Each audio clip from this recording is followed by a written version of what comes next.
Rafathar nangis mengetahui dirinya diejek supporter Persija. Ucapan sang anak justru bikin Raffi Ahmad tertawa. Itu kan Raffi Ahmad yang punya, itu Raffi Ahmad yang punya. Maksudnya dia akhirnya Pemilik Rans Nusantara FC, Raffi Ahmad mengaku ingin ketawa setelah mendengar alasan Rafathar sedih usai timnya dikalahkan Persija Jakarta di laga persahabatan. Dikutip dari Kompas.com pada hari Rabu tanggal 20 Juli tahun 2022, kekalahan Rans Nusantara FC dengan skor 2-4 dari Persija turut membawa nama Rafathar pada Sabtu, tanggal 16 Juli tahun 2022. Rafathar nangis menjadi yel-yel yang ramai bergema di stadion. Sebenarnya Rafathar tidak mengetahui hasil pertandingan tersebut. Menurut Raffi Ahmad, informasi itu didapat dari sang pengasuh, Lala. Hal ini diungkapkan Raffi Ahmad saat berada di acara FYP Trans 7 yang disiarkan langsung pada Selasa tanggal 19 Juli tahun 2022. Raffi mengaku karena kabar tersebut Rafathar sedih dan bahkan langsung menangis. Kejadian ini bahkan sudah diketahui Nagita Slavina selaku istrinya. Raffi Ahmad mengatakan bahwa anak Raffi Ahmad tersebut tidak main media sosial, ia tahunya dari Lala. Jadi sewaktu mendengar ada yang nyanyi, Rafathar nangis. Rafathar nangis, dia langsung sedih.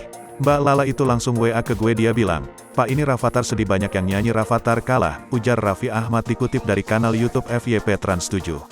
Nggak lama si Gigi juga voice note ke gue, "Papa, ini Rafathar sedih banget karena pada bilang Rafathar nangis katanya," gitu ceritanya, sambungnya. Walau begitu, Raffi justru tak jadi bersedih setelah mengetahui alasan mengapa sang buah hati sampai bisa menangis karena Rans Nusantara FC kalah. Hal itu justru membuat Raffi yang semula sedih jadi langsung ketawa.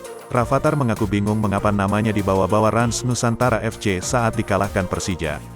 "Tadinya aku sedih, kan aduh kasihan Rafathar, pas dengar alasan Rafathar aku malah pengen ketawa itu," ujar Raffi Ahmad. Dia sedih karena kenapa kok namanya yang dibawa-bawa bukan papanya. Sambungnya, Rafathar mengatakan, "Kenapa namaku, kan yang punya Raffi Ahmad, harusnya Raffi Ahmad. Raffi Ahmad dong, yang nangisnya kan Raffi Ahmad yang punya," kata Rafathar. Akhirnya Raffi Ahmad memberi pengarahan kepada sang anak sulungnya, namanya juga permainan pasti ada yang menang dan kalah. "Agak papa itu kan namanya supporter," ujar Raffi Ahmad. Tak hanya itu, netizen pun ikut mengomentari perihal Rafathar nangis karena yel-yel supporter Persija. "Rafathar nangis bisa jadi konten, cuan pun akan terus mengalir," ujar netizen. "Rafathar nangis juga ngelap pakai duit, nggak pakai tisu," sambung netizen. "Satu stadion coba adu saldo ATM ama Rafathar," pungkasnya.